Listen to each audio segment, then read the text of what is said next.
દાહોદ જિલ્લા પંચાયતમાં ભાજપનો ભગવો લહેરાયો। પ્રમુખ તરીકે ગમાબેન મોહનિયા અને ઉપપ્રમુખ તરીકે વિજયસિંહ અમલિયારની વરણી। દાહોદ જિલ્લા પંચાયતના પ્રમુખ અને ઉપપ્રમુખ પદની ચૂંટણીમાં ભારે રસાકસી વચ્ચે ભાજપે બહુમતીના જોરે સત્તા કબજે કરી હતી। જિલ્લા પંચાયતની કુલ 50 બેઠકોમાંથી ભાજપ પાસે 37 બેઠકો, કોંગ્રેસ પાસે 7 બેઠકો અને આમ આદમી પાર્ટી પાસે 6 બેઠકો હોવાને કારણે ચૂંટણી પ્રક્રિયા દરમિયાન રાજકીય ગરમાવો જોવા મળ્યો હતો। પ્રમુખ અને ઉપપ્રમુખ પદ માટે ભાજપ, કોંગ્રેસ અને આમ આદમી પાર્ટી દ્વારા ઉમેદવારી ફોર્મ ભરાતા જિલ્લા પંચાયત કચેરી ખાતે ભારે ચહલ-પહલ જોવા મળી હતી। ચૂંટણી અનુલક્ષીને તંત્ર અને પોલીસ વિભાગ દ્વારા ચુસ્ત પોલીસ બંદોબસ્ત ગોઠવવામાં આવ્યો હતો, જેથી સમગ્ર પ્રક્રિયા શાંતિપૂર્ણ માહોલમાં પૂર્ણ થઈ હતી। પ્રથમ 2.5 વર્ષ માટે અનુસૂચિત આદિજાતિ મહિલા અનામત બેઠક હોવાના પગલે જિલ્લા પંચાયતનું સુકાન નારી શક્તિના હાથમાં આવ્યું છે।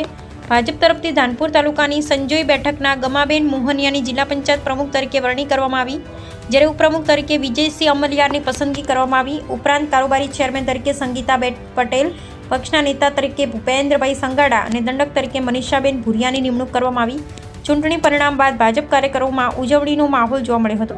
આજ રોજ દાહોદ જિલ્લા પંચાયત ખાતે પ્રમુખ અને ઉપપ્રમુખની વરણી કરવામાં આવી છે, જેમાં પ્રમુખ તરીકે ગમાબેન મોહનિયા અને ઉપપ્રમુખ તરીકે હું અમલિયા વિજયસિંહ ભારતજીની વરણી કરવામાં આવી છે।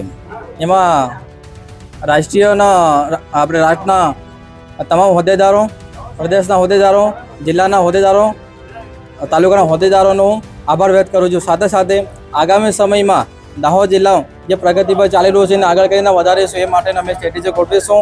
2047 સુધીમાં આપણો દેશ વિકસિત બને એ માટેના તમામ પ્રયત્ન કરીશું। ભારત માતા કી જય।